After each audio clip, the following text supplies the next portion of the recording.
He should have taken the DQ, John. Should have taken it. I know, but it's like, because look, let's be honest. If he would have taken that, John Jones would have had to come back, and guess what? Anthony Smith would have been 20% better because he was the champion. It worked out for Aljamain Sterling. Why wouldn't it work out for Anthony Smith? On to the next one. Light heavyweight Anthony Smith, 38-21 record, yeah. John. That's a lot of damn fights. You do the math because I'm too slow for that. Versus Zhang Mingyang, 18-6. Anthony, I believe this is a retirement fight, correct? Retirement fight. This is it. All done. It's a wrap, son. It's a wrap. Yeah. He was in Strikeforce. He was in Bellator too, wasn't he, for a bit? Oh, yeah. He was in Bellator, Strikeforce. Yeah, UFC. I mean, he's been everywhere. He's been everywhere, man. I saw this little short clip that he did talking about the Bisping situation, but him saying Bisping basically helped him, like when they were at Fox doing the analyst work and commentary work, and I think I've said this before. Look, I know that Bisping him and I have kind of had like some things back and forth in terms of like off our podcast. We also had Mike on, and fantastic person, man. Fantastic. Yeah. I trained with him a long time ago at Huntington Beach, and I thought he was a nice guy back then. Definitely wasn't what I thought when I was training with him. I was like, this is not the guy that I've seen on TV. Maybe it was a chick, maybe it wasn't. I think there's a little bit of that realness, in there. But he's a legit person, man, in terms of, and Anthony was saying this, he's like, he actually gave me all these pointers, kind of helped me, dug me out of some holes when I was on TV. Like, that's what somebody that wants to see other people grow, that's what they do.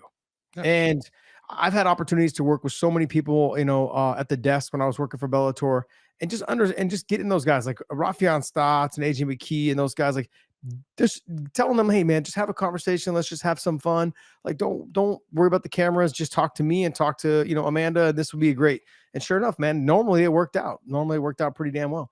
So I think that when you have guys like Bisping who are willing to help the ones that are up and coming, not looking at it, because there was people that I had worked with before I got the job.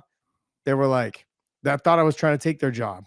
And I kind of was, but I wasn't like, hey, I'm taking your job. I was offered the position. That's the thing. You're offered the position to work there. Here's the one thing that was told me long ago. Mm-hmm. Look, everyone's, it's all a question of when, who's going to leave who, because either the promotion or the production company is going to say, hey, you know what, thank you very much, but we're going to go a different direction, and they're going to pull somebody else in. Or you're going to say, you know what, I'm tired of, just doing this, tired of whatever it is, I'm going to leave. But someone's going to leave somebody. Yeah. But there's always got to be someone sitting in that chair. Okay. And as long as, the only way it's bad is if someone is working the back room and trying to, put stuff out there that isn't quite true just to make somebody look worse and have someone look better. That's when you look and you go, quit being a douchebag. Other than that, you want to be, a analyst, a host, a freaking on the desk, a guy, doing commentary. There's not that many jobs. Let's just be honest. It's very, very limited in our sport as far as jobs. And so if it's something you want to do, then you got to be, I thought, someone like Anthony has done basically like the desk up top where he talks. He does a good job. He's done the desk with like Karen Bryan in there. He does a good job. He knows the sport. People can sit there and say whatever they want. This man has, close to 60 professional fights. Okay. He is. Is that what the math equated to? Okay, go ahead. Sorry, John. But it's this is where you look and you go, does he know the sport? Man, he knows the sport. He knows the ins and outs. Has he reached that pinnacle? No, he didn't. But man, he was right there. And let's be honest, if he had fucking said, oh, you know what, I can't go on against John Jones, they would have ended up disqualifying John Jones, and Anthony Smith would have been the champ. I understand why he didn't do it that way, and God bless him, for having that, outlook. But he's been as close as you can get. He is he's been a phenomenal fighter. He's fought everybody. You can't say anything about the guy that's not good. I love Anthony Smith as a person. He's a great person. He's turned himself into a well-rounded fighter. He was a kickboxer in the beginning, couldn't, grapple hardly at all and stuff. His wrestling was okay, but no submissions. Got a great submission game now. he's exactly what you want someone to be in the MMA community. He's a good person. He's a family man. He takes care of his families. He takes care of his obligations. You can't ask for more. No, I agree. I think he's a fantastic person. I love hearing him on the mic, man. He's very clear, concise about what he's trying to say. Yep. And he speaks from the heart. He understands, like, he's been through the block, like you said, almost 60 fights. So he's been around the block. He's been through the block. He's been up and down the hill and the mountain and over the top. And, he's walked uphill both ways with no shoes on. Like, he knows exactly the ins and outs of this sport. And a lot of those people that he's been up there doing analyst work about, he's been in the cage with. Yeah. And to go back on the John Jones situation, he should have taken the DQ, John. Should have taken it. I know, but it's like, because, look, let's be honest. If he would have taken that, John Jones would have had to come back. And guess what? Anthony Smith would have been 20% better because he was the champion. It worked out for Aljamain Sterling. Why wouldn't it work out for Anthony Smith? Then that would be 2 losses on John Jones's career by disqualification. For cheating. That's what it was. By DQ. Right? For DQ. Anyways. I'm maybe the UFC wouldn't have to pay him so much for the Tom Aspinall fight. Right. That was lost on the record. I mean, okay, let's talk about the fight though, John. Let's talk about the fight. You take a look at this. If you're going to ask for a good retirement, this kind of reminds me of the Robbie Lawler Nico Price fight. When you looked at it, you go, look, Robbie's got all the experience. Robbie's guy that's been there, done that with top flight people the whole time. Nico Price, tough guy, but he hasn't been in the wars, and he hasn't had the ability to be in there with the very best like Robbie was. And it, it went his way. Well, I think this fight's kind of the same way.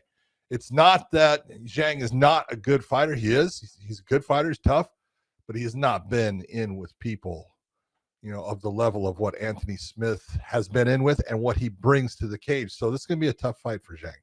This is one where Anthony should be able to, be himself, go out there and just perform comfortably and enjoy himself in what's going to be his last fight. I always wondered if fighters that know it's their last one, how they approach that. Because I never had that. Like, I literally was like, oh, once I win this fight, I'm going to fight for the title and then we'll move on. I didn't even think about it. Yeah.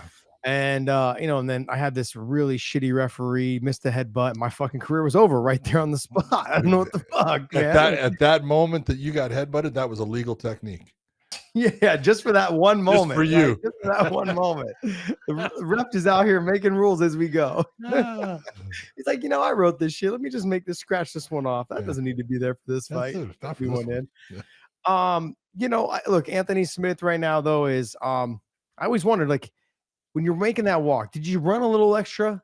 Did you do a couple more sprints? Did you push yourself a little bit harder in the cardio area? Like, did you stay a little bit longer and drill because you knew it was your last one?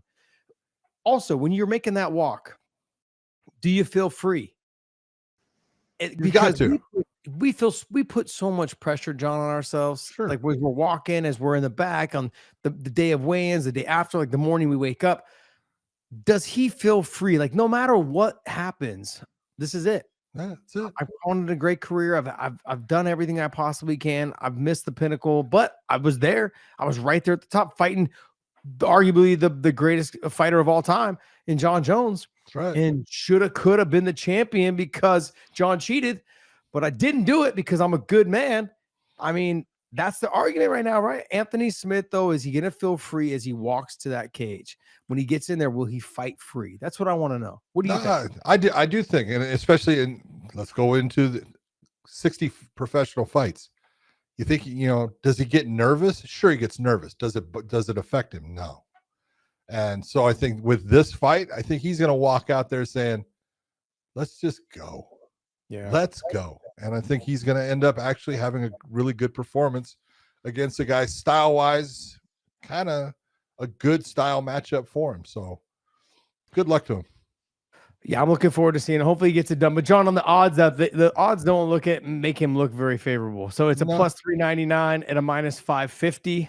The over-under on this, I mean, you got but you know why? Minus 550. Because he's just getting a little bit older, John. Yeah, that's exactly it. Take a look at his last, last bit of work and where he's been at, it's been losses.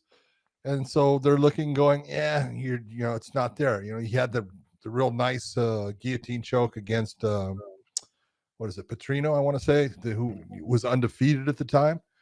Great job, but he's got a lot of losses, in that last 10 fights of his. But take a look at who he's fought. You got Ankalaev in there, right? You got Johnny Walker's another one. You had Glover. Glover Teixeira was a grappling match, I believe. So hold on. Khalil Roundtree was another one. That was, but he did have that great fight with Glover that Glover ended up winning. And so Roman Dolidze is another one. Roman Dolidze went up to 205. But, I mean, pretty good names there. Dominic Reyes, who we just, looked at, in that and said, hey, he's on his way back. And he just proved that again. Man, it's not like he's fought bums. No, not even the Strikeforce days. He didn't fight bums. No. Dude, his first Strikeforce fight I did. And they put him against Hodger Gracie. Yeah. And I was like, wait, this guy's a kickboxer. What are you doing? Yeah. It wasn't. It was Ben Lagman. No, the first fight that I did with him in Strikeforce. Oh, first one you did, sorry. Yeah. Sorry. Got to clarify those things, Sean. One last thing I want to say, Anthony Smith, good luck, my man. Good luck. I know it's hard. I know it's difficult to make that last walk. I didn't know it was going to be mine, but bottom line is I wish you nothing but the best, and I hope you get it done. I agree. Congratulations on a fantastic career, Anthony.